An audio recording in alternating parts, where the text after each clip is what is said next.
Okay, greetings and welcome. You are watching Nigali's Pan African Community News Update. Today's date is the 15th of November 2025. I'm hoping you can hear us live, see us live, all the usual. I'm brother Dr. Toyin Agbetu in the studio with Sister Oleander. Let me have a quick check that she's with us. Sister Oleander, you there? Yes, I'm there. Greetings, everybody. Lovely to be back. Excellent. And we've got a great show for you planned this evening. As usual, it's going to be a review of some of the community-related news from over the last 2 weeks. If you're watching live, you're welcome to interact with us through Facebook, YouTube, or Twitter. As usual, it's great to have a check from you to let us know that you can hear us and see us okay. And as usual, don't forget to subscribe, like, and share if you find this broadcast useful. I think we're just under the 1,000 subscriber mark. It's really strange. So I'm not very good at promoting us and trying to get people to kind of bump up the numbers. But at some stage, I'm going to have to engage in that kind of stuff. So yes, please bump up, get people to subscribe, all that kind of stuff. Because after 1,000, I think we can do the program live wherever we are, not have to be tied to a space. We could do it actually out on road, which sounds like a fascinating experiment waiting. But I'm going to get started with the program. We've got quite a jam-packed program this evening. And so as usual, we're going to go to the first section, which is We Remember. And yes, don't forget, this is just basically libations for those who have recently passed, or where we reflect on notable anniversaries. And I'm going to start with the first libation, which is for our brother Zumbi dos Palmares, now an ancestor. The 20th of November is recognized as a National Day of Zumbi because this is the day that he was born. It's a national day for Zumbi. For those of you who don't know, he was born free in the Palmares region of Brazil in the year 1655. He was the last of the military leaders of the Quilimbos, and that's an indigenous Angolan term meaning a warrior village or settlement. If you was able to make it to Quilombo dos Palmares, which was a free society, it was actually a refuge for the enslaved. So it was an amazing place to be. He was an amazing strategist and warrior. And the nation right now remembers him as one of the greatest historic leaders of Brazil. So we remember.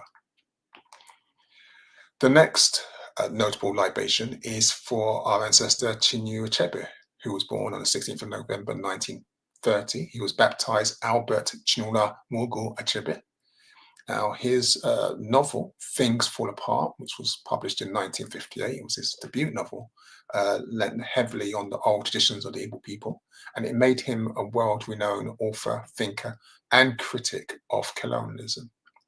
Now, Achebe, as well as being a masterful scholar, his works were very political, but he strongly believed that he could do most good not by joining political parties, but through reading, teaching, writing about politics, especially in its guise as a way to organize societies. There's a phrase that he often said is that every people must tell their own story. So if you have an opportunity to watch one of the many videos, he's done quite a few interviews, have a quick check out. His works are amazing. It's not just Things Fall Apart. He's got an amazing book. I think it's called Beware Soul Brother of Poems that he wrote. I've got a copy of that. And so we remember. The next libation is to an awesome warrior sister. Her name is ancestor now, Sojourner Truth. She was an African-American abolitionist. She was also an advocate for women's rights. She's best known for her speech talking about, they call it intersectionality now, but it was about racial inequalities and how it affects African women. Her speech was called Ain't I Woman? I think Bell Hooks wrote a book using a version of that title. She delivered that in 1851, and it transformed the way people thought about racialization, thought about intersectionality. And even though I think it's Kimberly Crenshaw who kind of became known as the academic behind the ideas of intersectionality, it was really Sojourner Truth who initiated this. Now, she was born and into the system of enslavement, so she was born free and enslaved immediately, but she escaped with her infant daughter to freedom in 1826. And she devoted her entire life to fighting back to what they called the abolitionist cause, but basically to freeing African people. She helped to recruit African people for the Union Army, and she was completely devoted to the liberation of African people. So, yeah, I don't even more to say. She was a legend, and we remember. Deserves a national holiday, to be honest with you. The next libation, and this just to remind you that this is your program, this is a dedication that's came to us, and this is to the passing of Roy Peddy, who is referred to as Uncle Roy Peddy in the dedication that we received. He joined the ancestors on the 13th of November, and he's been described as the loveliest uncle any child could wish for. And so it's just a reminder to you as well that if there are libations of people that are close to you that you want to share the program, just drop us an email and we'll include them as well. Every one of our family is important. The next libation is one that hopefully you will all know his face, his name, Kwame Ture. He joined the ancestors yesterday, or the 15th of November, 1998, I should be precise. He was at the age of 57 when he joined the ancestors after battling prostate cancer. Very much responsible in many ways for my indoctrination, along with Muhammad Ali and Malcolm X. Kwame Ture has a big influence on my own development. He was born Stokely Carmichael in 1967, and he became the honorary Prime Minister of the Black Panther Party, which was a move really to forge unity between the Panthers and the SNCC, which is the student, I keep forgetting what the acronym stands for. It was committee. It's gone, but the SNCC, they were a revolutionary student body that fought for liberation. That's really embarrassing, liberation of African Americans. But he claimed or reclaimed his African name, Kwame Ture, after his own role model, Sekou Touré and Nkrumah, and he came to embody the revolutionary African personality. I mean, he was passionately committed to overturning the systems of imperialism, not just in America, but also across the world. So he challenged neocolonialism, capitalism, and Zionism, and anything that continued to subjugate African people across the world. Even to this day, his revolutionary optimism, his ideas, and his spirit continues to inspire generations committed to our pride, dignity, unity, and freedom. Kwame Ture, again, we remember. And the last libation for this section is just remember the UK Remembrance Day that just took place. We've been talking about the politics behind the organising of it, but what's also to remember is just like the other European nations that were involved in world wars, Britain drew on many people from Africa, from the Caribbean, and they contributed to the struggle. And so there was a Remembrance Day where our contribution was remembered. We had to remember that our people played significant roles in campaigns in Togo, Cameroon, Tanzania, and across the European theatre. I don't like to call it the world wars because they're basically European civil wars. But again, we remember their sacrifice, remember what they did, remember their service, their contribution to the British and Royal Air Force, the Royal Navy, and other branches. So I'm going to leave that there, and we're probably going to come back to this topic when you hear a little bit more about politics. Okay, so you are watching the Galleys Pan-African Community News Update. Just a reminder, if you're watching live, you're welcome to interact with us through Facebook, YouTube, or Twitter. I'm in the studio with Sister Oleander, so if you have any comments, anything you want to share with us, please remember to do so, just so we know that we can hear you clearly, or that you can see us clearly, I should say. Yeah, well, I'm going to continue moving on with the next section, which is UK news. And this basically looks at domestic issues affecting our community across the UK. Now, the first story is this one about the Loose Women presenter, Charlene White, who's had to defend herself against attacks because she refused to wear a poppy on her chat show. I mean, this is ridiculous. Okay, I mean, it's supposed to be a voluntary act. She decided not to wear it. She has the right to do so. She's supported the cause, the charity behind it in the past. But viewers were furious with her this particular year, sharing their anger on social media, with many calling for her to be removed from the program. I mean, that's how bad, because she would not wear this poppy. Now, it's important just to also highlight that our sister Charlene, her father served in the RAF, and she's also written in an Instagram post that she supports the charity, she's donated to its work, she believes in its work, and she wears a poppy off screen. She just decided she didn't want to do it this year. And I totally get that if you think about the rise of the far right and white supremacy across the country. Many people don't want to be associated with this plastic patriotism that's going on. You may not agree with me, she says. I generally don't expect everyone to, but disagreement does not legitimize the abuse. And it's true. She says it's not what her father, her uncle, her close friends, and the millions of others serve for. And I think the point she's making there is very, very important. Those people who are trying to harass her and using toxic language, racist language, trying to get her fired for not wearing the poppy, don't understand what the poppy actually is supposed to stand for. I include the picture of the white poppy underneath on the screen, because the white poppy is also one that is a reminder of the mission of peace. That, if we're talking about remembrance, we also remember that we don't want humanity to be engaged in endless wars of imperialism. And so the fight for peace is also an important call for remembrance. That's not, she wasn't wearing that poppy. I think it was the Green Party's leader, Zach, who was making this point, but it's just something for us to remember. The next story I'm going to talk about is this one. I'll talk about plastic patriotism.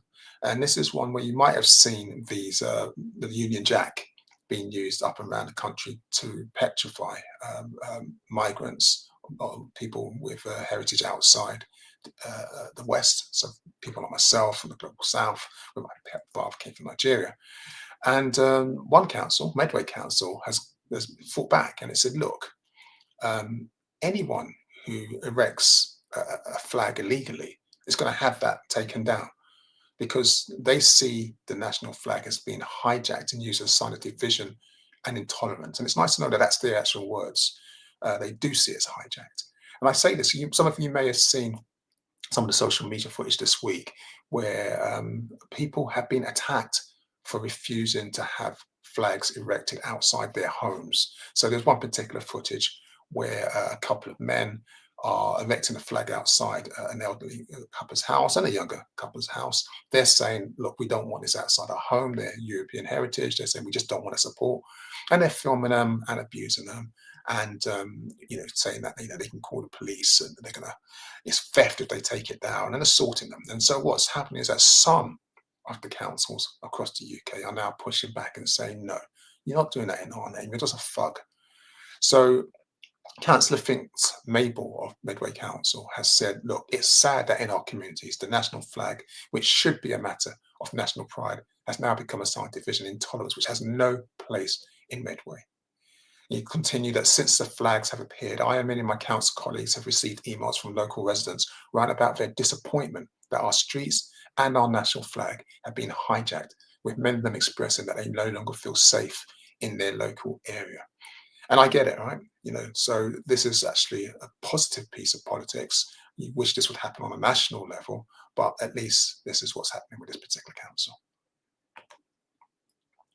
The next story is one of two men. I think we talked about this, but we haven't followed up on it. And this is two men who have now been arrested following a fire at a building that was housing people seeking international protection at Drogheda, County Louth.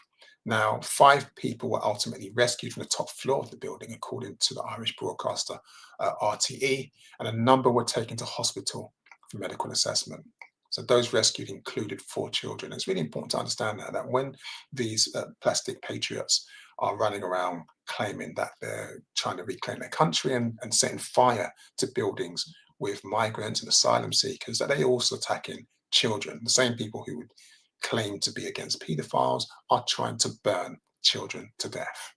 So one of the men was in his 20s. He was arrested last Wednesday, and another man in his 20s was also arrested on Thursday. And then both of them have been charged on suspicion, or arrested on suspicion of offences under the Criminal Damage Act. So we don't know if the charge is going to be increased to racism, to talking about attempted manslaughter. We don't know yet, but they are definitely being arrested on suspicion of offences under the Criminal Damages Act. Hey, Sister Oleander. Oh, I think you're on mute. Sorry, no, it was a little glitch on my part, unfortunately. It's okay, just continue. Okay, no worries. Okay, so the next story. Now, kind of doing the job that we're doing and finally waking up to it. I'm not going to go into the whole Labour shenanigans with them, people trying to present him as the potential replacement for the Grey One, Keir Starmer. But West Reading has come out and said something that's useful. He's actually warned that there's an ugly racism, which is very similar to that what took place in the 1970s and 80s, that has become worryingly commonplace again in modern Britain. And he's the health secretary, so he's particularly making note of the fact that NHS staff are bearing the brunt of it. And what he means is facing abuse by patients, and also this discrimination that takes place inside the NHS if you come from a minority ethnic background. So he said that the thing that shocked me the most of all of this is that the rising tide of racism and the ways in which kinds of 1970s, 80s style racism has apparently become permissible in this country. I'm really shocked at the way this is impacting on NHS staff. And this is really poignant because it comes basically a week after the Royal College of Nursing, story that we covered, revealed that the number of racist incidents that nurses suffer at work has surged over recent years. It's got even worse. So it is nice to actually hear a politician talking about this particular issue. And so I'll leave it there because he's not exactly the most moral of politicians, but it's good that he's actually raised his point so we give credit where credit's due.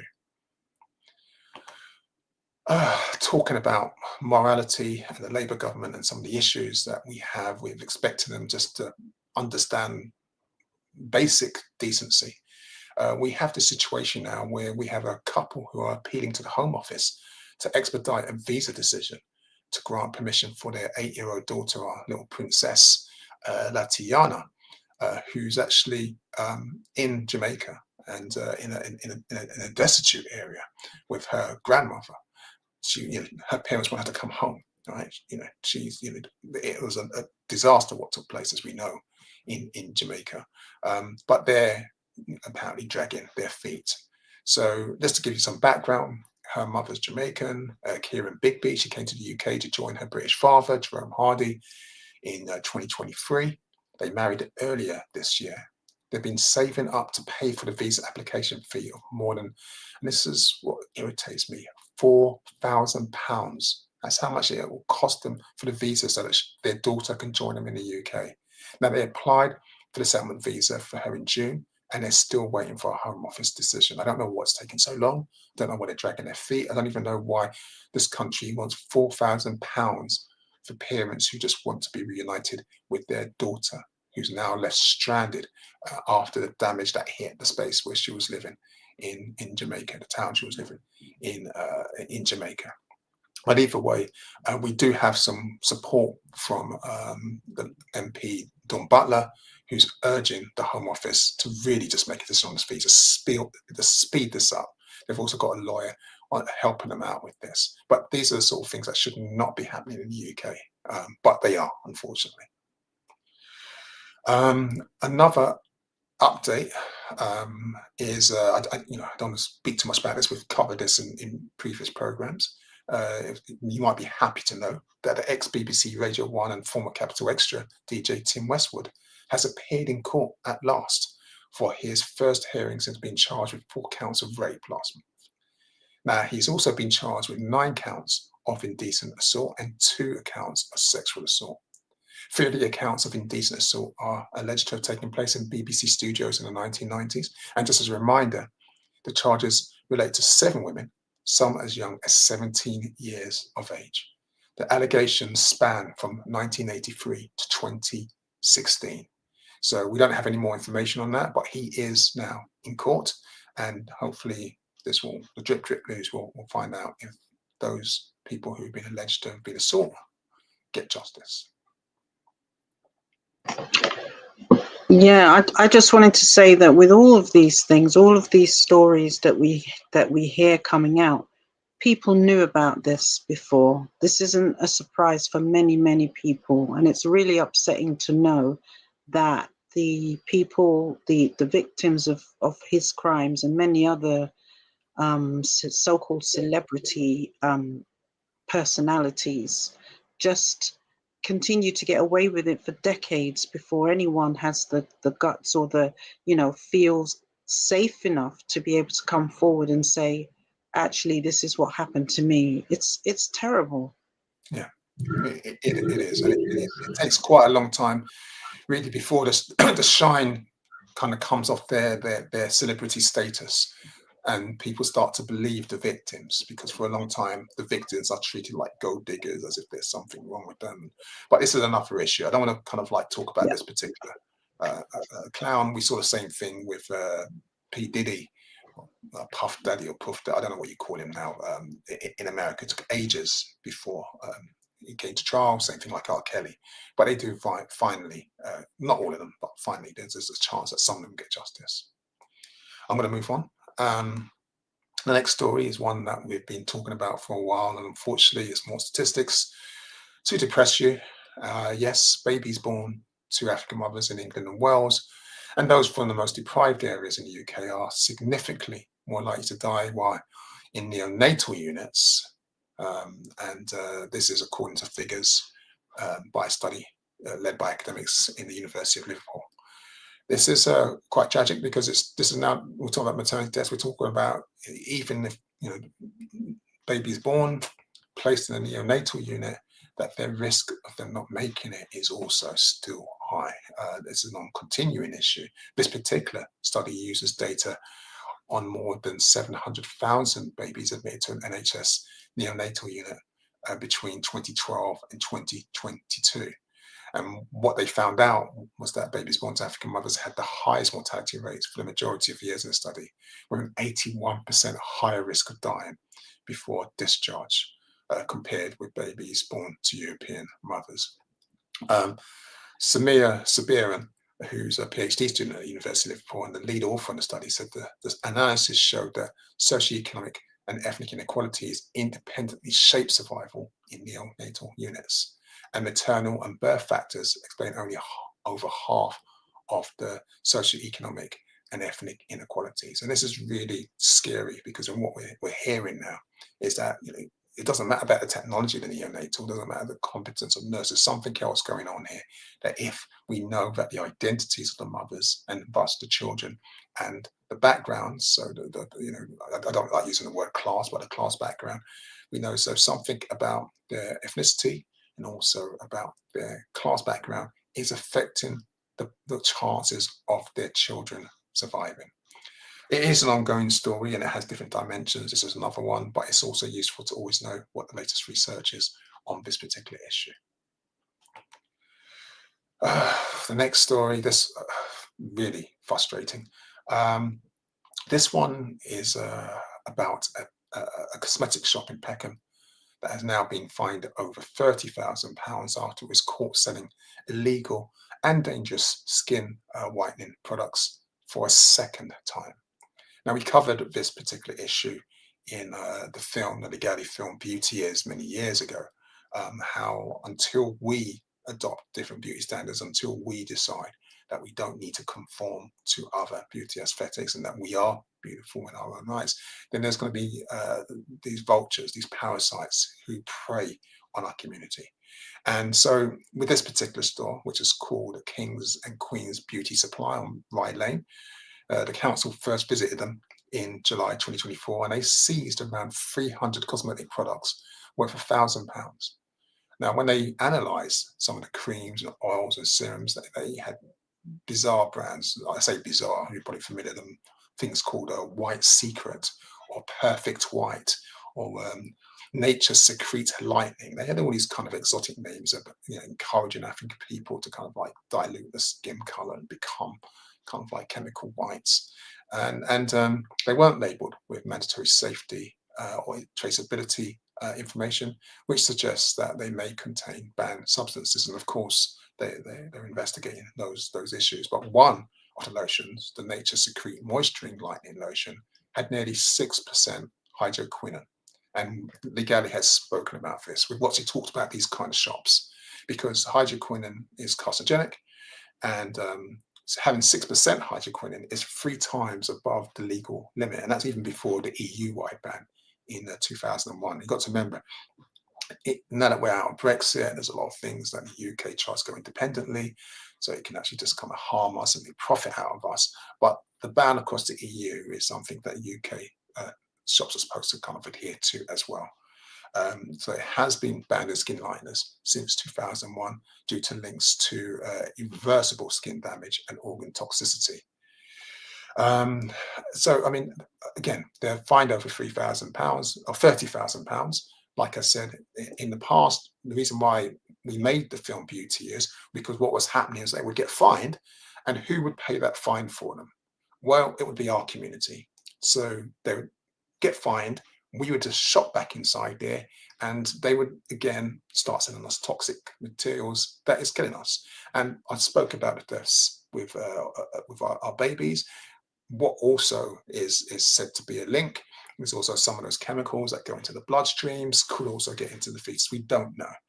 But what I do know is that this store, which is called Kings and Queens Beauty Supply, was a renamed shop, which was the one that was boycotted in 2023. Do you remember when we covered this story in 2023, when there was an owner of a beauty store that was filmed strangling an African woman? He had his hands around her throat.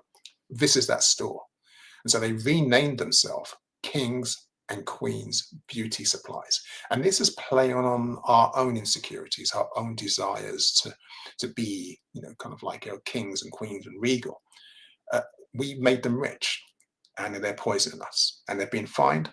And unless we break that cycle, they're going to do it again and again and again. They'll probably call themselves Afro-Ubian something, or just be mindful. But that's the story. Just wanted to make the point there. It's a tragic story. There's not much I can say about this. This is the image of Benjamin Obinim. He's a 23-year-old who unfortunately stabbed his mother to death during a violent rampage in which he also attacked his sister and father. Now, he had this delusional belief that the two women were witches who were plotting to sacrifice him. He's based in Manchester, so he's in court at the moment. But what essentially happened in August last year, he forced himself into Bernice's room, which is his sister's bedroom at the family home. He attacked her with a knife before the violence spilled onto the streets. The mother tried to intervene. She died at the scene. The dad, Joshua, suffered significant internal injuries and remains in hospital. Bernice, who was 18, his sister, was left with serious injuries to her face and body. The mother, who passed away, was 43. He's since been diagnosed with paranoid schizophrenia, and he's said to believe that something was implanted into his body. He still believes this. His family have indicated they forgive him, but this is a tragedy that we're hearing about now in Crown Court. In many ways, this is a part that we remember. This is part of the challenges that we deal with when mental health is stigmatized.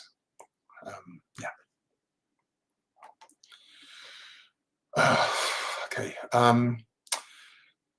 This is I'm not really the most football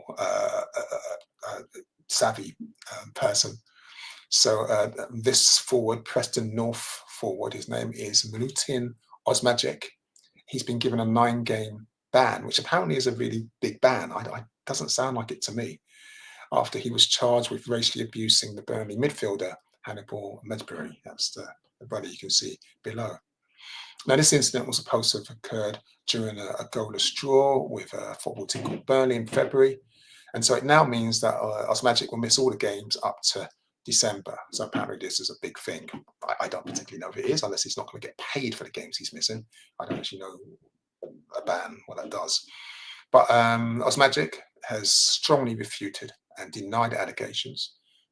But the Football Association had a hearing that took place in September, and they said that, following the hearing, an aggravated breach where abusive or insulting words, which included reference to colour and/or race, was found to be proven. So, regardless of his denial, the investigation says that they're saying there's evidence that he made these comments, and that's why he's got the ban. I don't know much about whether a ban is, not being able to play football is a suitable ban.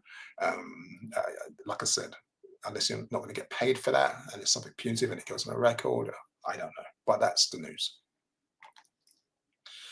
I say that because there is some good news, but I don't want to keep it in the good news because it is a news item.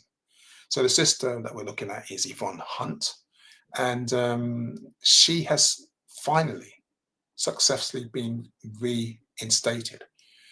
Now, this might sound like a strange one, but she blew the whistle on racism within the NHS. And she has since then been hounded out of the NHS. She had engaged a 2-year process that exposed a serious organisational failings around race discrimination, about patient safety, about the leadership culture in the trust and equity within the trust.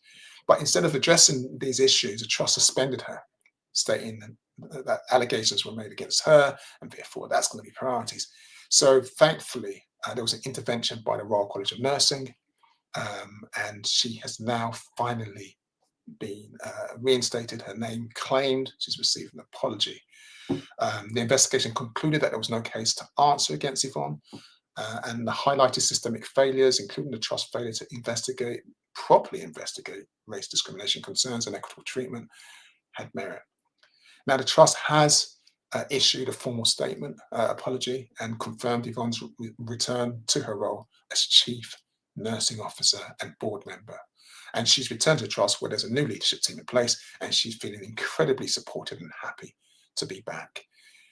Again, this is following what I spoke about last week, and just today, Wes Streeting was talking about that the increase of racism against people from minority ethnic backgrounds within the NHS and by patients using the NHS. So, this is congratulations. It's so awful that our sister Yvonne had to go through this, but it's great that she's going to be back. This is the sort of thing that actually makes you not want to come back when you kind of like do the right thing.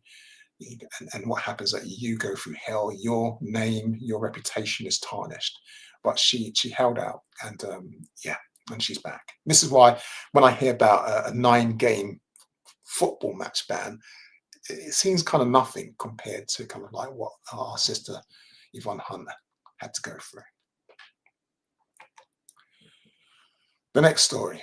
Okay, I'm not going to spend much time on this one. We've been covering this for way over a year, maybe even longer.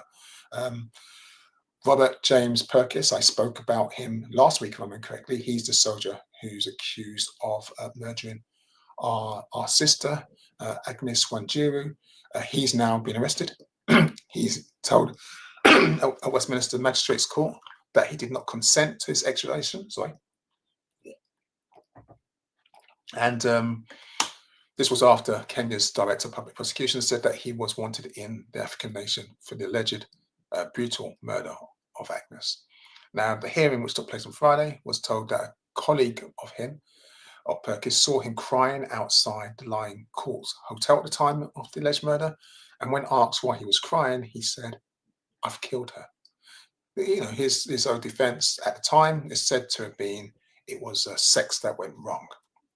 Now, just as a reminder, and I said I'm not going to go into much details, the body of our sister, Agnes Wanjiru, she's 21 years of age, was discovered near a British Army base 2 months after she disappeared.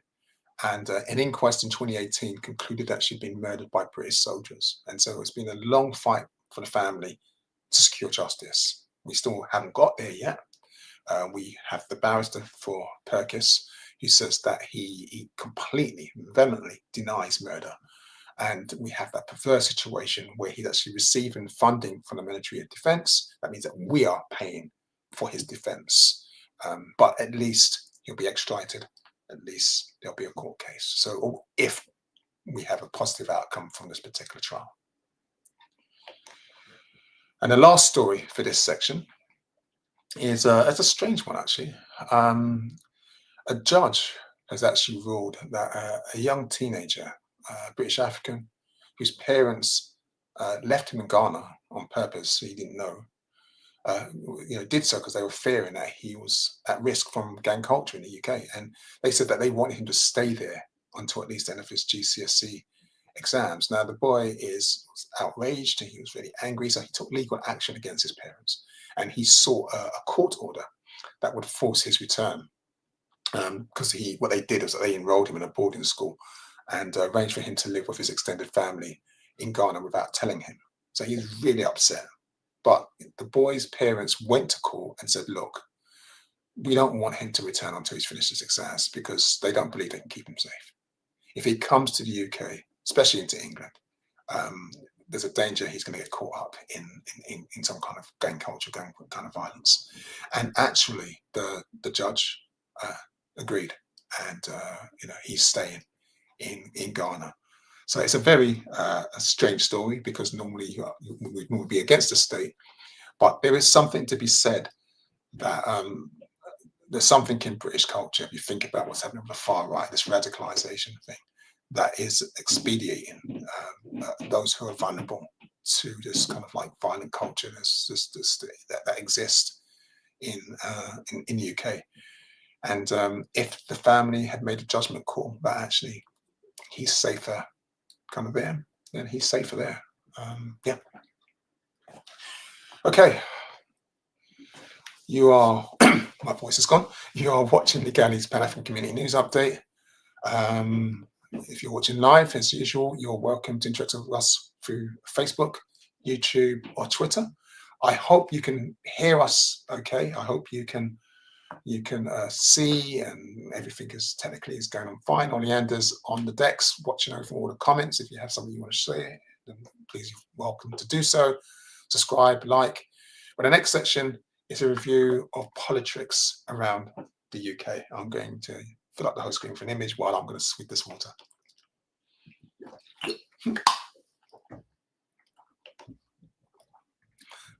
Okay. So I'm going to start with this story that is published in the Telegraph for UK Remembrance Day. And this is an article that was written by the Tory leader, Kemi Badenoch. I don't really like to read anything or cite anything that's come from the Telegraph, and certainly not from a Tory leader. But I just thought it's something for us to remember, because in this article,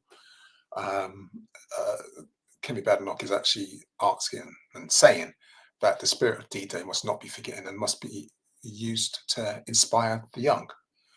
She also writes in this story, why would young people want to fight for their country, referring to the UK, when they are told that where they come from is wicked and that their inheritance is racist?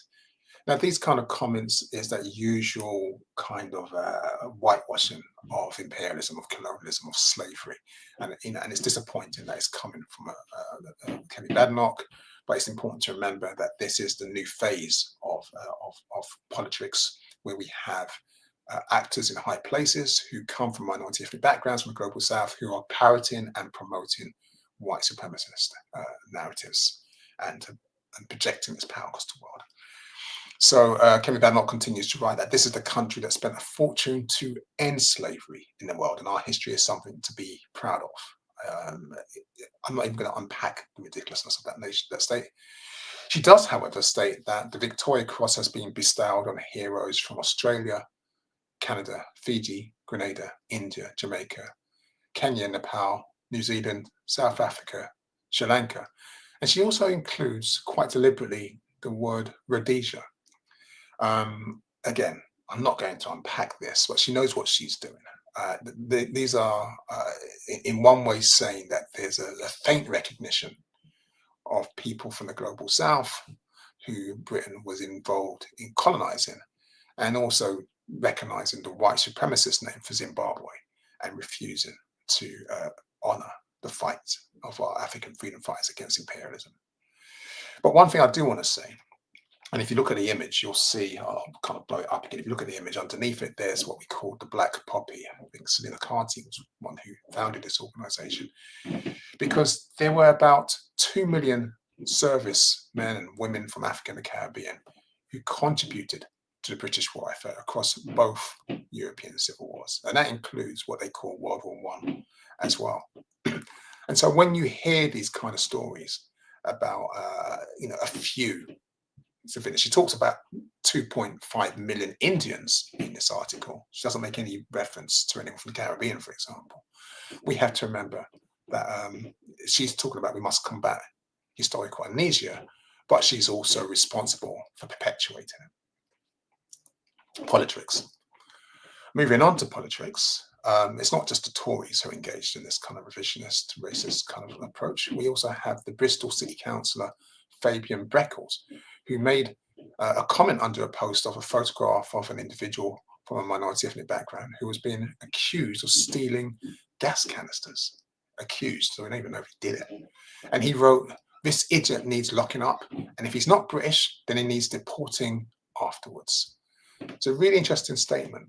And when I say interesting, I mean racist, because of course he's not talking about if he's French or if he's Australian. He's not talking about if he's got European heritage of any nature. He's talking about anyone who is visibly from a minority ethnic community. Now, to his credit, he deleted the post almost immediately once he was caught out with this racist nonsense, and he issued a statement that read, "I unreservedly apologise for my comment and deeply regret making it." Now, the Labour Party in Bristol suspended him, but they conducted an interview or an investigation with the National Labour Party. And after they did that, he was reinstated. I kid you not. And a spokesman for Bristol Labour said that following the conclusion of the investigation of British City Council and the National Labour Party, there was no further action to be taken. So let's be clear, as a councillor, he makes a racist statement. He apologises and deletes it, which is the right thing to do. He's suspended. The council does an investigation. The National Labour Party does an investigation. No further action, reinstated. Now, the sister you see in the image below, Councillor Lorraine Francis, I think she's from the Green Party, if I remember correctly. It's a neighbouring area, not from the same, in Bristol, but not from exactly the same site as he is. She says it's now totally clear what kind of party the Labour Party is. She says it's a party that is parroting the racist rhetoric of reform while abandoning the progressive and inclusive values their party was based on. I think the phrase that young people have is "no lies detected" there. So he's back. He makes these comments. He's back. Labour are happy to have someone who holds these racist views in their ranks, as long as they can delete their comments before anyone screenshots them. Politics, yeah. The next one, very, very irritating. Meet one Neville Watson. Now, Neville, let's show you his big mug. Neville was the Reform Party's only branch chair of African heritage. He said he joined after a spiritual calling, and he claims that Nigel Farage is in no way racist, and yet he never came across any racism in the party. And you can watch this video of him on YouTube. But he's actually now resigned. He's still maintaining his line, right? He's still maintaining this fact that Farage is not racist, that the party's not racist. But his argument is now, well, you know what? After that United Kingdom march, where 150 odd maybe, kind of like rednecks march through London, this immigration rhetoric might be causing a little bit of division. So I'm not sure I want to kind of be here anymore. It's the Reform. It's the Reform Party. It's Nigel Farage. They are clearly a racist party. But he's resigned. And this is not the first time we've had people from minority ethnic backgrounds becoming the face of white supremacy, getting burnt by white supremacy, stepping back and then stepping into the fold, and stepping back and stepping into the fold. And it does us no favors. It actually hurts us as a community. Their reputation is tarnished. Look at people like Trevor Phillips. It's like it's gone. Nobody takes them seriously anymore. But this is kind of like the news. politics. And the last story for this section is meet one Shabana Mahmood. Now, Mahmood is our current Home Secretary. And she says it's a moral mission for her to tackle the asylum system. Now, you might be thinking, oh, it's good. She's going to make it more ethical. Okay, she's going to push back against some of the racist concerns and claims and policies that have been driven by Reform and the Conservatives. She's a Labour Party, right? Progressive values. No, not Mahmood. No. Mahmood is saying the illegal migration is tearing our country apart. That illegal migration is caused because our system is broken. She's not saying that this is a racist line, because it's not illegal migration that's tearing the country apart. It's the racist against people from minority ethnic backgrounds that are tearing the nation apart. She's not saying the system is broken under the Tories and Labour, successive Labour governments who led to this mess. No, what she's saying instead is that they're going to make refugee status temporary and make it up for review every 2.5 years. She's going to make things even harder for those that are here in this country. So if you come into the country and what's the situation? You've got a job, you've been here for like under 20 years. So say you were here for 19 years, right? You've been paying taxes, you've been working, you've got family here, you've done everything that you could do. She's trying to make the system now where they can review it and say, well, no, you know what? I know we took 20 years of your taxes. I know you've been, working in NHS and you've been a model citizen, but nah, you're just not British enough. Nah, your where you came from, where you got a silk asylum from is a safe country now. So pack your bags and get out. And you'll say, but my children, they're like, 5, 6 years old, they're in school. Yeah, but your country's safe. Get out. Your status is gone. That is today's Labour government. No different from the Home Secretaries from the Tories. So if you think about Priti Patel, if you think about what's that, the one, Suella Braverman. I said Cruella, that's probably right the first time. No different. This is what's going to be coming in the next couple of weeks. So we're going to keep our eye on that one. And like I said, just notice this whole thing, this kind of like, white supremacy in a face that looks like it's coming from a minority ethnic source, but it's white supremacy. Don't be fooled by it. Okay, that's the last one for that section. You are watching the Gaddi's Pan-African Committee News Update. As usual, if you're watching live, you're welcome to interact with us. You can do it through Facebook, YouTube, or Twitter. Please don't forget to subscribe, like, share if you find the broadcast useful. And the next section is a review of policing around the UK.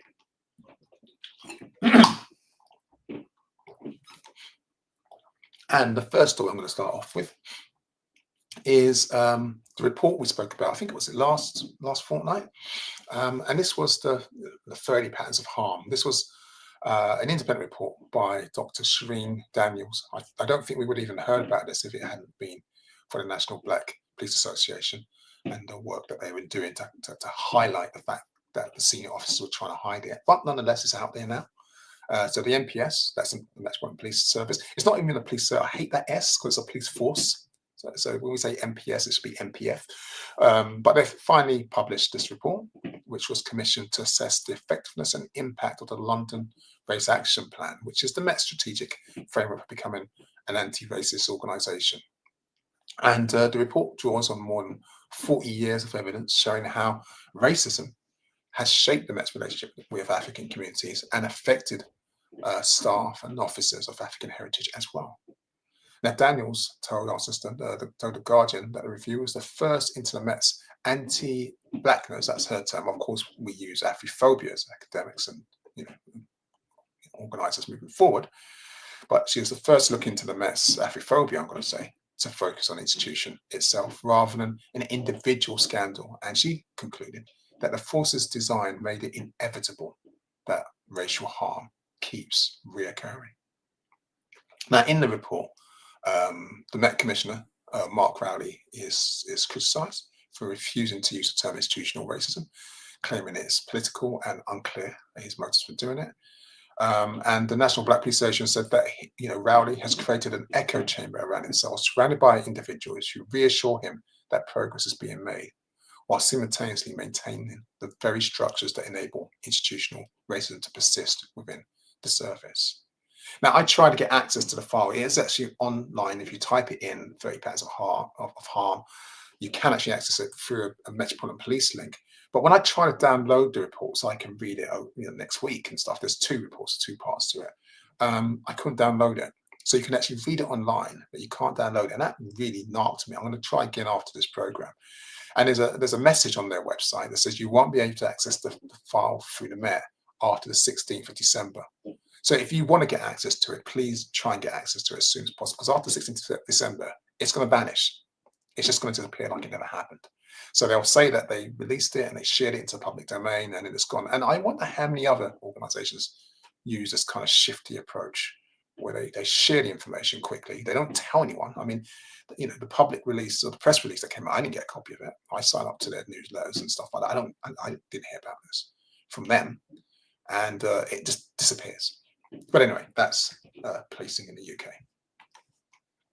The next story is one about this Cambridge detective, Danny Bucket, who in 2021 used his warrant card to try and gain access to a nightclub and used racist language. Now, this is what we found out through a police misconduct hearing. They were told that he and his colleagues met around 4 p.m. in the afternoon. They had a meal, drinks, went to another nightclub, and then they arrived at the Lola Low, which is the club in the image below. He then removed his shirt, don't quite get that, and he was asked to leave the club by one of the doormen.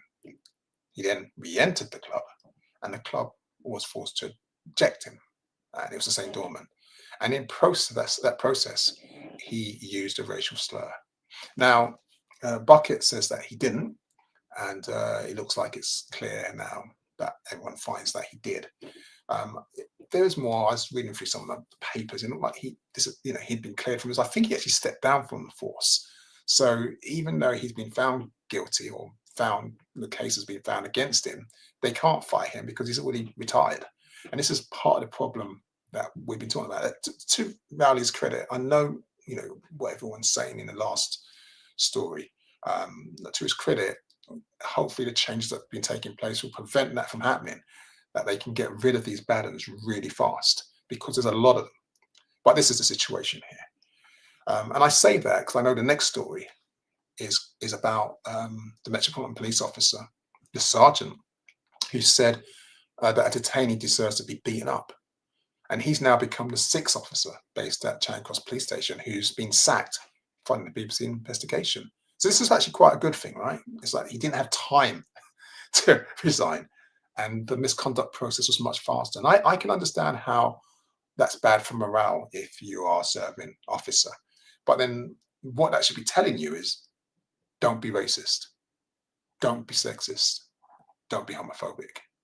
If you stick to those rules, then these gross misconduct charges won't affect you.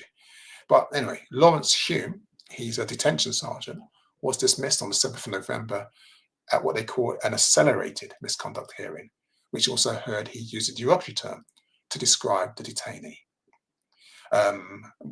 Simon Messenger, who was, I think, on the panel, said that Hume had demonstrated a blatant disregard for the protection of the public and the professional standards expected of a serving police officer.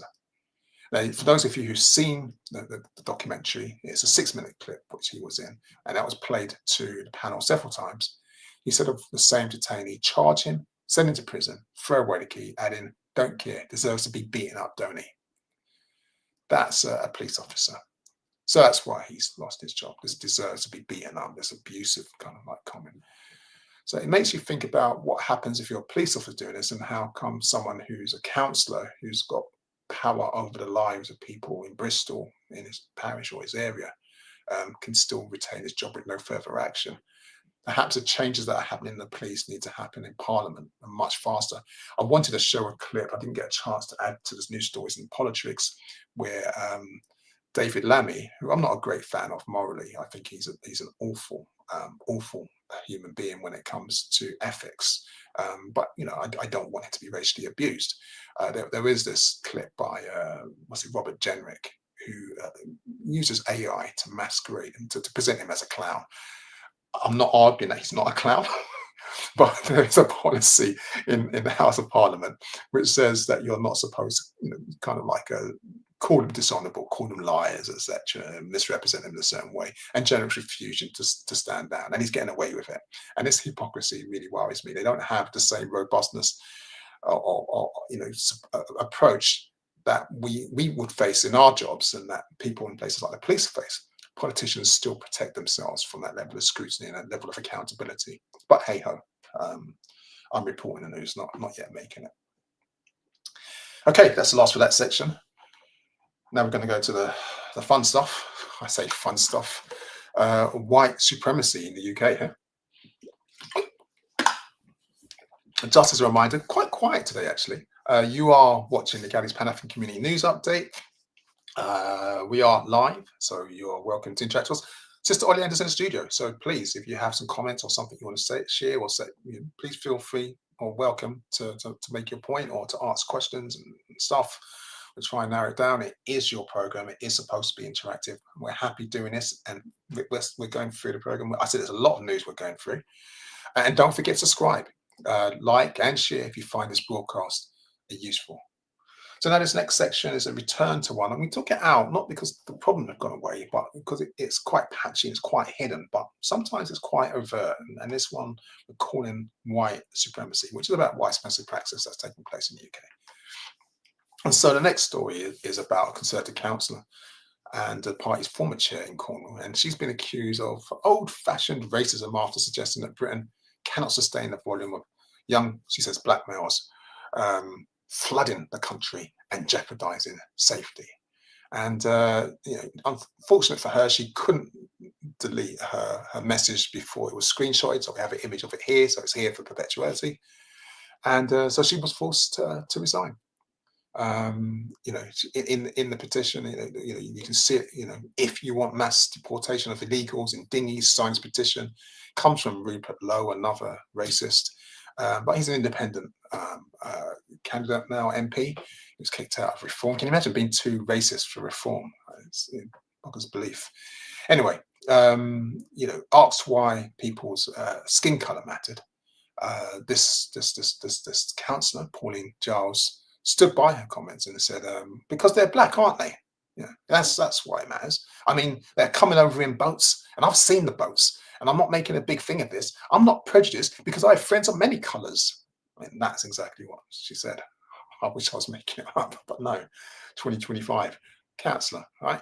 Anyway, good thing is that the Conservative Party they did not condemn the comments, but they said that their robust procedures are in place to handle complaints, and when they're received, they're dealt with swiftly and accordingly provide disciplinary processes. So they're not saying that what she said is racist or it's wrong. They're just saying that complaints come in, and she's been a bit naughty, and we're looking into it. And so, Pauline, she's recognised, you know what, let me just resign before my name is all blown up all over the place. Yeah, white supremacy in 2025. Another story. Meet the Catholic priest Mark Rouse. We spoke about him in the last program. Now he's actually now admitted discussing bombing mosques and shooting black people in the head in neo-Nazi online chat rooms. And good to his credit, man of the cloth and all that. Shouldn't be telling porcupines inside a court. So he's now been sentenced to 12 months, 12-month community order. So again, there's this kind of lightness, of justice. Banned for 9 games, no further action, 12-month community order. You've got to remember this guy, Rouse, 57 years. He went by the name Skinhead Lad, 1488, and he, joined this chat room, which is called Aryan Right Killers, and was writing the most horrendous messages about Muslim people, or Muslims, I should say. He was arrested during an investigation by counter-terror police into extreme right-wing activity using social media apps, which was how he got caught. And they found that he had written messages where he talked about bombing mosques. In one kind of like expletive-filled message, which included an extreme racial slur, which I'm not going to say there, he said they should be all strung up or shot. This is the Catholic priest, Mark Rouse. That's just as a heads up, what guys these white supremacists hiding. In another discussion, just so you want to know that he's equal opportunities abuser, he and another user discussed the ethnicity of Londoners. So people like myself, who's based in London, and he wrote, a few bullets to the brains would help. Catholic priest Mark Rouse, 57. So during police interviews, however, Catholic priest Mark Rouse says, I'm not racist. I know I was in this neo-Nazi online chat, but I'm not racist. And he only joined the groups, and this was his excuse, and I kid you not, he joined the groups because he had a sexual fetish for role play. That's why Catholic priest Mark Rouse admitted to discussing bombing mosques and shooting African people in the head. It was a sexual fetish, a fantasy, it's a role play. I mean, because of course, I know you do that, right? When you kind of want to get off, you kind of like, you're kind of like, feeling a bit anxious and a bit tense. And what can I do? How can I get rid of that sexual energy? Oh, I know. Let me fantasize about blowing up mosques with innocent people and just walking around London and shooting every African in the head. Catholic priest, Mark Rouse. 12-month community order. I'm sure the 12-month community order where he sits at home with a little beeping thing on his ankle will help him to kind of like get rid of those fears and those kind of ideas. And he'll be safe to mingle among us and then to go back into church and hear our confessions. Catholic priest, Mark Rouse. White supremacist. This is what the Ku Klux Klan was. You have to remember, they come in different guises. Okay, it doesn't end with the police, doesn't end with the church. We also have another institution of white supremacy where you have to remember, and this is slightly, I just got to be careful with my chat here. The Buckingham Palace royal family has its issues, but this particular story is not about the royal family per se. It's about who they employed. And meet one self-declared ethnocentrist, Matthew Graville.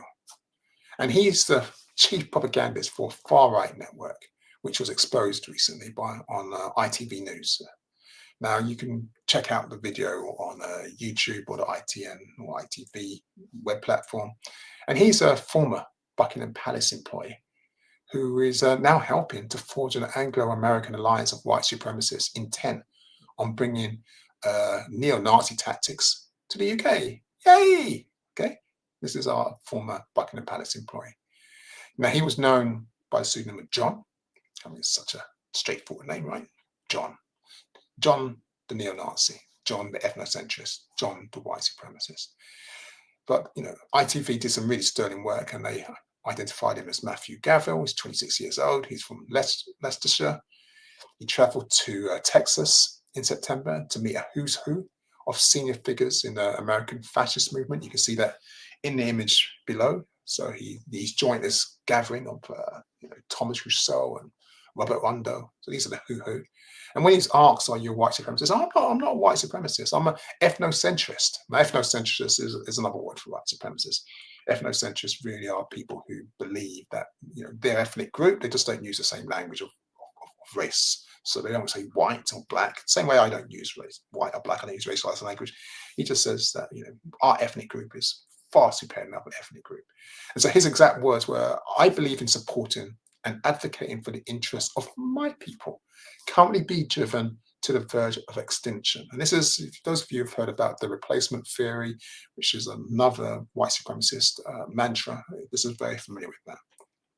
Now, I say this, and I seem to be making light of this, but this is a serious issue. In the UK alone, the threat from neo-Nazi extremists has been underscored by a string of convictions over the last 12 months. If you remember, in October, there was a Callum Parslow who was jailed for stabbing an asylum seeker in the chest. There was the 31-year-old computer programmer from Worcestershire who was found guilty of attempted murder in Leicester Crown Court. So, I mean, it's really important to understand that, this guy here is working with, kind of like certain clubs, like active clubs, which can't be prosecuted simply for belonging to one of the branches of the entities because they're not prescribed under UK terror law, but they are organising. They are pulling in people. So they masquerade as gym clubs or fitness groups, and they come together and they start training, military style training, and promoting their white supremacist rhetoric. And they start training themselves in the language, in the military techniques, how to make bombs, all this kind of stuff. And this is going place. So Matthew Graville hasn't been arrested. His view that he believes in supporting, kind of like a fight against the extinction of his people isn't illegal for him to say that. But it's important to understand that when he's going back and forth to the US and meeting, leading white supremacists, that exchange of knowledge and information that is sharing is being used to cultivate the same kind of groupings here in the UK. Oh God, there was one story I forgot to add. I had to apologise for that. I remember seeing it and it just lost my mind. It came in yesterday, it came today, that Prevent, which is the UK's anti-radicalisation programme, is actually now it's receiving recommendations of investigations into babies. So people like Graville get off. They avoid this. He was only found out by ITV's investigation. But there are babies who are now being reported to Prevent for potential radicalisation. I don't even understand how anyone can believe that a baby can actually process what ideology is. But that's what's taking place in the UK in 2025. And the final story for this particular section is Laura Ann Jones. Laura. So in August 2023, Laura Ann Jones used a racial slur to describe Chinese people. And she represents South Wales East in Cardiff Bay. She was a member of the Conservative Party, or the Conservative member of the Senate at the time. I think they call it the Senate, it's a slightly different name. She used the term, no chinky spies for me, in a WhatsApp group where she and the complainant were both members. And now she potentially faces suspension. Will she be suspended? Who knows? Maybe not. But again, Labour, Reform, Conservative, all of them are at it. All of them involved in racism, whether it's the church, whether it's people who work for the monarchy. White supremacy is on the rise. And as much as I don't want this section in this programme, I think we're going to have to keep an eye on it. Okay, that's the last one for this section. You are watching the Galley's Pan-African Community News Update. I was about to say Jan Sapo, that's what we used to call it. If you're watching live, you're welcome to interact with us through Facebook, YouTube, or Twitter. Please don't forget to subscribe, like, and share if you find this broadcast useful. This next section looks at some of the world news that we've received over the past 2 weeks. There's no way we can cover everything, so we're just going to do a few stories. I'm going to start with a couple that you might not have heard of, and this is, I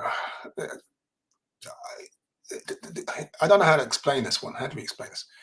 I'll stop by telling you that at least 6 people have died during a crowd crush at a military recruitment event in a stadium in Ghana. And you'll be thinking, okay, we hear these kind of things happen. Well, that's the point. We don't actually hear these things happen. Wednesday's tragic crush appeared to be caused by an unexpected surge of applicants who breached the security protocol and actually just rushed the gates. 22 other people were injured, 5 who remain in critical condition. And there's a couple of reasons why it was important to share this story when it came into us. Simply because we don't hear about these things. If this had happened in Manchester, if this had happened in Paris, if this had happened in New York, it would be national news. We'd still hear about it, but we don't hear about it because it took place in Ghana. We can now talk about why it's taking place in Ghana. And of course, that's another discussion because then we can start thinking about solutions. Ghana has a youth unemployment rate of around 32%. And this is pretty high. And so any kind of recruitment event draws really, really large crowds. So this is a military recruitment event, but anything of this nature where people are just trying to find a way to survive through life, to do an honest day's work and look after their family. People have this narrative about, everyone wants to rush to England, everyone wants to rush to America, whatever. No, there are people who actually just want to work where they are and look after their families, and they seek opportunities. And when they seek these small numbers of posts, 6 people die, 22 people injured. So it's a story that we need to know. This isn't the only time this is happening. This is not the only place this is happening. But when this story came into us, and thank you for sharing with us, I thought, yeah, this is something we should talk about and just reflect on. How many other spaces are we going through this? And this youth unemployment rate is unsustainable. I mean, the youth unemployment rate in Nigeria, we remember kind of like what the NSARS movement, we remember what was taking place there. This is not an issue that's going to go away. Young people, no work, no money, no food, no job, equals revolution. I'll tell you something. Yeah. The next story is one where the International Organization for Migration Director General Amy Pope has warned us that extreme insecurity and appalling human rights violations, including mass killings and ethnic and sexual violence in El Fasher, North Darfur, have actually triggered a drastic surge in displaced people and further worsen the humanitarian crisis. It's really important to understand this because, in the past 2 weeks, there's been heavy shelling, there's been ground assaults in and around the area, and it's displaced nearly 90,000 people.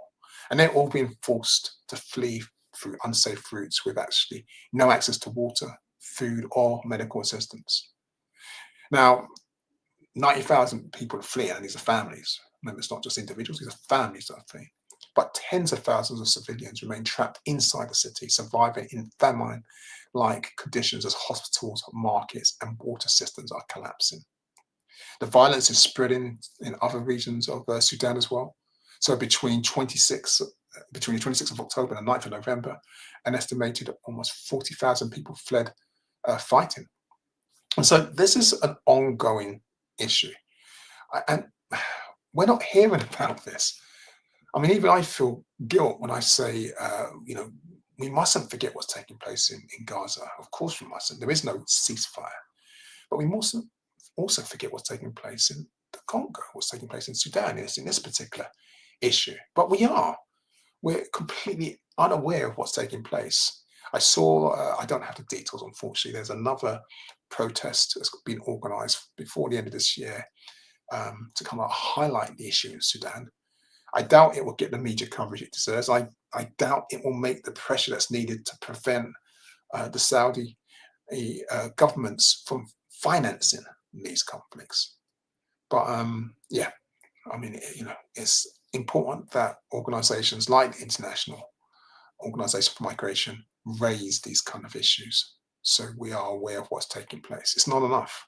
I think a lot of us feel impotent when we hear these kind of stories and sometimes don't want to know about it.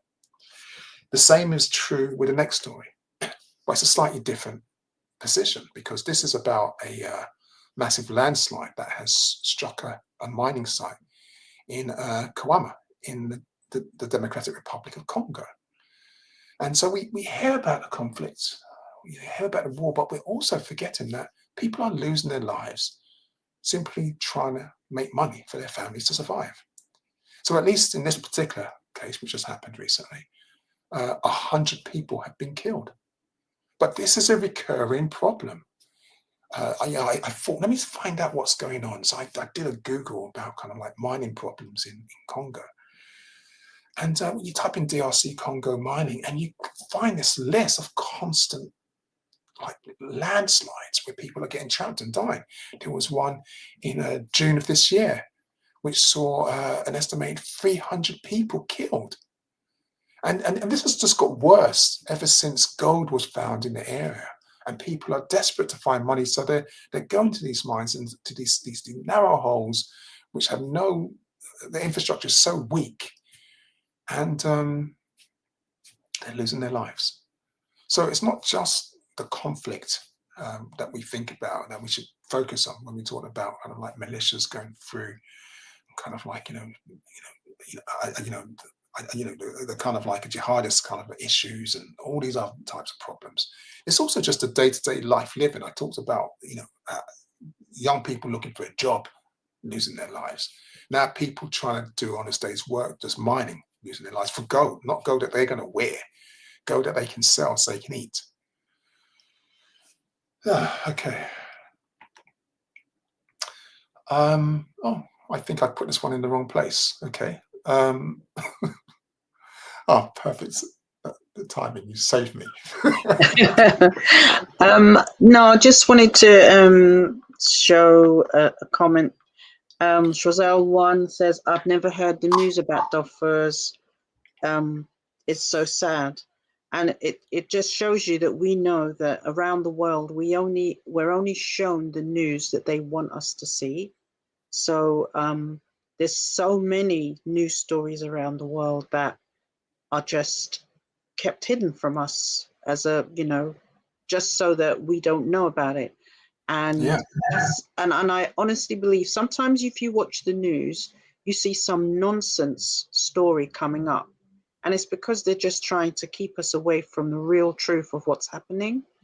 And, like Chazelle once said, you never even knew about the news of Darfur and what's happening over there. It's a terrible situation. Yeah, and thank you, Chazelle, for sharing that. There's a really good saying that we think global, act local. And that's the issue. We can't address all the issues that are out there in the world. Of course we can't. We don't have the capacity of that. But what we can do is be aware of it and support those who can. And then we can act local in our own particular areas. And that's really important. I think a lot of us forget that. There is a truth in that we get overwhelmed if we knew about all the particular issues, which is why different community groups focus on particular issues and we support them. That's actually good. Sometimes it might need a few bodies at a protest. Sometimes it might need some donations to an organization, like some cash. Sometimes it's just raising awareness through social media. Sometimes it's writing letters to MPs and putting pressure on them. But if we don't know it, and that's the problem, we don't know what's going on, then we don't deal with it. And if there's one thing that was good about, I didn't watch. Has the red nose thing happened? I don't know if it has happened, but one of the things that I remember coming out of those in the early days was a twinning program where UK cities would twin themselves with a city in the global south. And so what would happen is that you would hear about the concerns and the plights and the opportunities to help from your twin city. And I don't know if that initiative is still going, but that was sometimes very quite helpful. But thank you for sharing. So this particular story should really go into the politics section. So apologies for that one. So I won't say much on it. It's nothing revolutionary. This is Meet One Mel Stride. He's the Shadow Chancellor. He's obviously a Conservative, and he's pledged to force all the city watchdogs to focus on financial issues when making new rules if they ever win the next general election. So he's going to scrap all diversity targets. He'll scrap anything to do with equity, equality, diversity, or inclusivity. It's not news. This is what they do, but he's coming out and saying it. Good luck with all that. And then the final story for this section, which is about world news, is I've already spoke about football, and I was speaking about football in the UK, but the problem isn't just in the UK, because according to a new study of the 2024-2025 season, the teenage footballer Lamine Yamal, the picture you can see on the screen, well, he was targeted in 60% of all online racist attacks. Can you get that? 60% of all the online racist attacks in Spain, I should say, was where he was targeted. Now, El País, the Spanish Observatory on Racism and Xenophobia, published this as a new publication. They've highlighted the awful extent of the racist ritual directed at Spain's top players. We've seen this in the UK, but those numbers are quite horrific. And I said a teenager, just being clear about that. So I'm going to close that section with that horrific news, just to remind you that we've got a lot of work to go, and it's not just in the UK, it's spreading across Europe. The next section is one, hopefully, I'll try and bring some kind of smile to your face, being positive section. But you are watching the Gaelic Pan-African Community News Update. If you've got something you want to say, a comment you want to make, you're going to have to make it as soon as possible because we are into the end game. This is the last section. If you're watching live, you can interact with us through Facebook, YouTube, or Twitter. You can make a comment. Don't forget to subscribe, like, and share if you find the broadcast useful. In this closing section, we're going to look at some of the positive news relating to our community over the past 2 weeks. And I want to start, we closed on an international section, so I'm going to continue on the international section. And in the image, you can see the principal of the University of West Indies, the Cave Hill campus, Professor Clive Landis, announcing that the UWI and the University of Ghana are now delivering a joint medical degree program designed to train doctors who will be accredited to practice in either country. And I think this is fantastic news. The principal has said that the 3+3 program allows students to complete 3 years of preclinical studies at Cave Hill, followed by 3 years of clinical training in Ghana. And graduates will earn a Bachelor of Science in Preclinical Science from UWI and an MBCHB from the University of Ghana. This is what we're supposed to be doing. We should have been doing this for like decades, if not centuries ago. Well, we were doing it centuries ago in different ways, but now, this is something we need to see. He also noted that the program addresses training needs in both systems, pointing out that Barbados has excess preclinical capacity, while Ghana has excess clinical capacity. So 2 Ghanaian students currently enrolled in the program will recognise during the event as the first cohort, and we hope that this program continues and grows from strength to strength and in different sections and across different countries in the Pan-African world. The next story is that of a book written by our ancestor, activist Queen Mother Audley Moore. So the historian Ashley Farmer has spoken about her radical politics, and she's chronicled her life of activism, her civil rights work, the fact that she was what we call a black nationalist, and how she adopted the name Queen Mother in the 1960s as a symbol of both her matriarchal presence in the community organising spaces, as well as a connection to Mama Africa, which was key to her politics. Now, Queen Mother Moore visited the UK in 1982, meeting Pan-Africanists, advising them to create a monument that celebrated our history. And in many ways, our other ancestor, the great then Garrison, duly established what we now know as the Black Cultural Archives. So, here's a book. I haven't read the book yet. I've only found out about it. But if you need some inspiration, sounds like a good story. And the next slide, that's a little bit of a mash-up. I don't know what's gone wrong there. I don't think I can fix that while we're here. I can see Brother Nia there, but I do know the story is about 2 African-led organisations who have launched a national movement to revitalise the supplementary education system in the UK. Now, the organisation, I'm sorry about the image there, that's a technical issue. But the organisation, one of them is called African Caribbean Exchange, and the other one's called Future Ed, are teaming up to recenter supplementary education in our community. They hope to spark a national conversation about the next generation of our students, and the importance of supplementary schools is specifically emphasised. And those of you who know Brother Nia, who's in the shop there, he was also working to build a digest, a directory catalogue for parents looking for supplementary school spaces and systems and organisations. Now, the launch took place. It was hosted by the historian and cultural theorist Kanye Kawasi. You can see him there. There were special remarks also made by Viv Armun, who's the founder of Future Ed and director of Aspire Education, as well as the IDPAD Centre in Hackney, which I work with him on. Speaking at the event, our brother Kanye Kawasi reflected on the invisibility of the Saturday Schools movement in public discourse. And that's a really good point, because he said he saw a video critiquing the exam results of our young boys of African Caribbean heritage. He said there was something like 70,000 views and 400 comments. and everyone was just blaming iPads and TikTok and the parents. And he was saying, but people will offer solutions. Only a few mentioned the value of Saturday schools. And this was a really good point, because in 1971, you might remember there was a book called How the West Indian Child is Made Educationally Subnormal in British School System. Bernard Cord, I think it was. It became clear that if we don't want to go back to that, we need to recreate and amplify the presence of these schools again.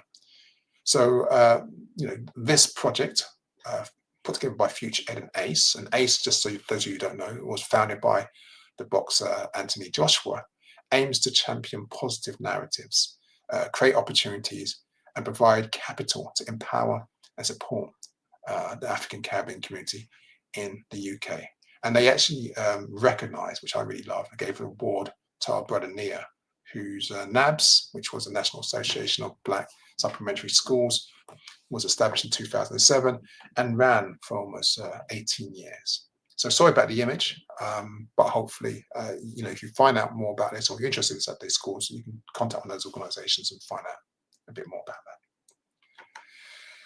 Another good news story. Our young brother Ezekiel Johnson is a firefighter.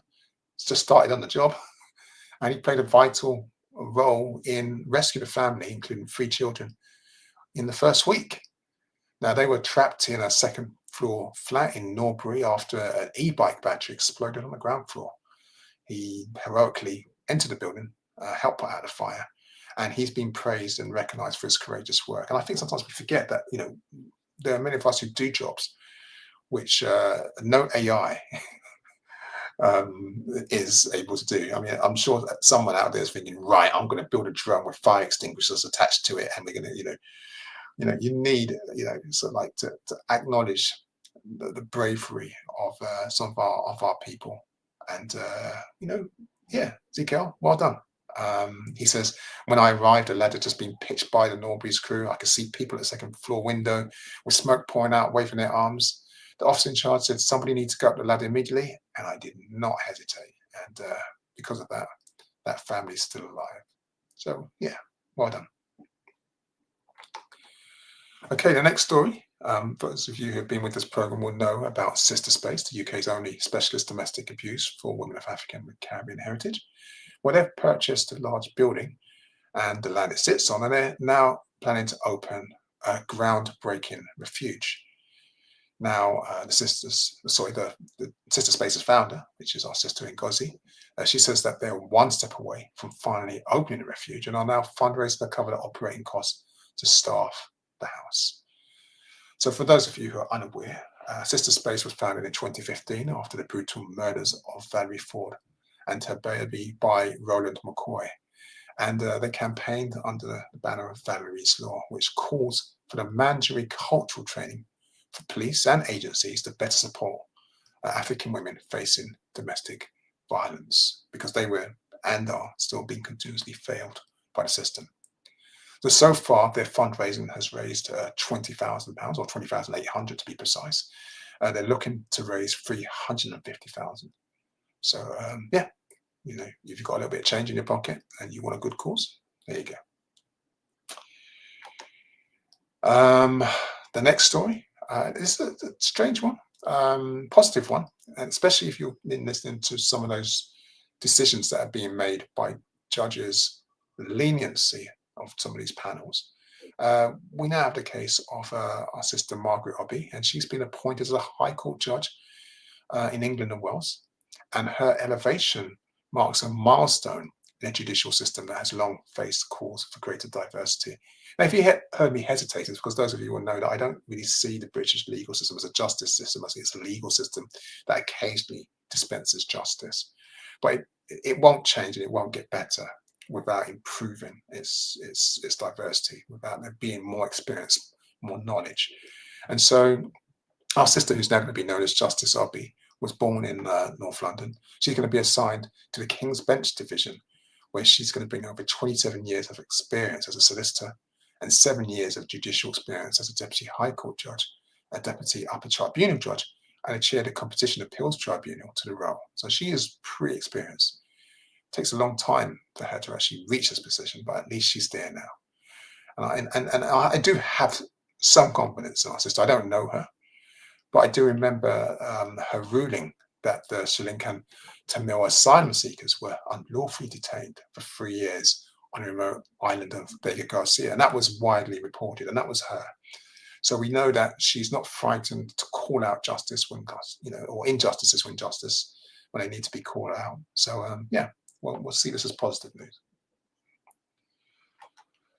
The next story is a strange one. You share them. I'm just going to kind of like go through them.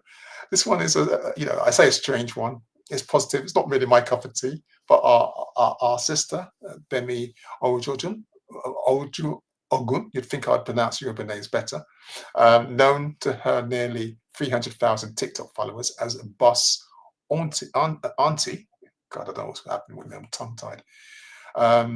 This is the auntie who has loved exploring London and filming selfie videos in front of the city landmarks, especially its red buses. She's received an award after her videos have received tens of millions of views, with one ranking up nearly 50 million views. Since going viral, she's collaborated with the Mayor of London, with TfL, with IKEA, most recently Burberry. Now, our sister, she works as a mental health nurse. She says she hopes the videos also spotlight the hard work of bus drivers. So I guess this is kind of like the light, fluffy story at the end of the program. We do have one more story to share, but yeah, I mean, I suppose it's positive news. The bad news is how I mangled, I will never live that down, to a Yoruba name in such a bad way, but me be anglicized in my pronunciation, I'm afraid. And the last story for this week is one of our sister Asmilla Aswat, who made history at Kempton when she became the first British African female jump jockey to ride in the UK. Now, the 20-year-old who grew up in Gloucestershire made her racecourse debut less than 4 years after joining the inaugural Rider Dream Academy program, which was launched to improve diversity and representation in racing following Khadija Mellar's Magnolia Cup victory in 2019. Now, none of that means anything to me, but all I do know is that I congratulate our sister. I don't know anything about horse racing and jockey jumping and all this kind of stuff. But, the fact that she is the first, the fact that she wanted to do it and she's done it, and we're seeing change in yet another sector of British life, is something that we can have a smile about. And that, my family, is it. We are done. I think we've done it under time. Yeah, that's quite impressive. Went through quite a lot of stories. Gosh, yes. I want to thank Sister Angie, Brother Colin, Sister Emma for their research and others who sent story to us. Sister Oleander, hopefully you're still with us in the studio. And I don't know, those of you who are watching live and tweeting and commenting and you're kind of doing your stuff back. Oh, Sister Oleander. Is there any final words from anyone? Cosmic Jedi says he hopes we got to see the film, but I said, unfortunately, no, we didn't. So I've messaged him back just basically saying we didn't get the chance, but we will do hopefully soon. And Schwazel1 has made lots of congratulations to the various people, heroes and sheroes that you put in the positive stories. So thank you. Yeah, unfortunately, last week was a pretty traumatic week. I was very unwell. It was a dental problem. 2 days ago, I wouldn't have been able to do this. But for those of you who want to know the gory details, yes, I had a root canal. And it was, but before then, it was an extremely painful time. But the tooth is I have a temporary filling in there. If you know what dental pain is like, it's not fun.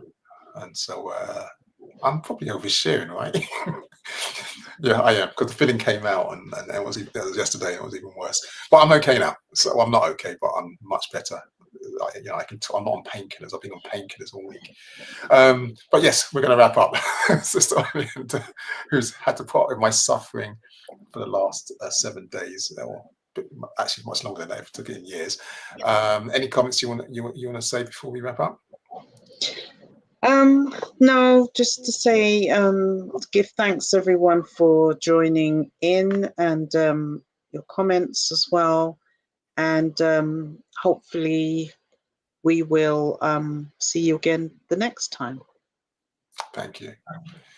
And I want to close really with a quote from Kwame Ture, and something he wrote in the African Revolution Today article, which was inside the Pambazuki publication. I don't have a copy of it, but I've got a copy of Pambazuka News Special Edition. I don't have a copy of that, but I have a copy of the quote.